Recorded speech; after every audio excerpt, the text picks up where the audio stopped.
Mon métier consiste en l'accompagnement de la clientèle haut de gamme, clientèle qui détient plus de 150 000 € d'avoir sur nos livres, et bien évidemment l'accompagnement aussi de mes collègues chargés de clientèle haut de gamme, chargés de clientèle sur les problématiques d'ordre purement patrimonial de leurs clients. Mon activité se déroule principalement en agence pour 80% de mon temps, à rencontrer les clients, à les accompagner, à les suivre.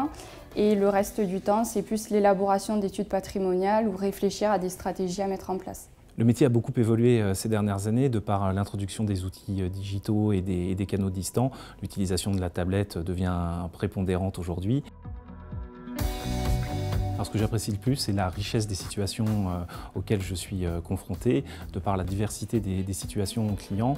Et bien évidemment, dans la mesure où il n'y a pas deux clients pareils, il n'y a jamais deux solutions identiques. Ce qui me plaît le plus, c'est de développer une relation de confiance avec le client et finalement de devenir un acteur majeur dans ses décisions et ses projets de vie. Le rôle d'animation dans mes agences me tient à cœur et j'essaie de le déployer au maximum. Au-delà de créer la relation, c'est de devenir un référent et de les aider à monter en compétences sur des points comme l'actualité des marchés financiers, l'environnement fiscal, économique.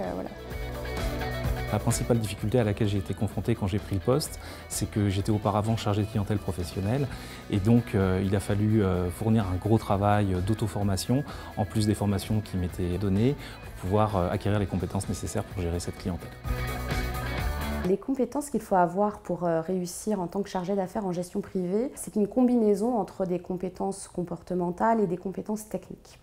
Sur les compétences techniques, on va être sur de l'expérience bancaire bien évidemment, de la fiscalité, du droit, notamment patrimonial. Avoir un bon relationnel et un sens du contact est très important pour exercer le métier de CGP. Les perspectives d'évolution pour un CGP sont des plus ouvertes. Tout d'abord dans la filière proprement dite, il peut évoluer vers un métier de CGPE, un métier de banquier privé ou voire ingénieur patrimonial. Il va y avoir également des possibilités de mobilité transverse, l'inspection, l'audit, mais aussi la BDR par exemple. Le conseil que je donnerais à un collaborateur qui souhaite bénéficier d'une mobilité sur ce type de poste, c'est d'oser prendre contact avec les référents gestion privée au sein de l'entreprise dans laquelle il souhaite porter sa candidature. Si vous êtes passionné, si vous aimez aller au fond des choses, si vous aimez faire partager votre expertise, c'est un métier qui vous permettra de vous épanouir.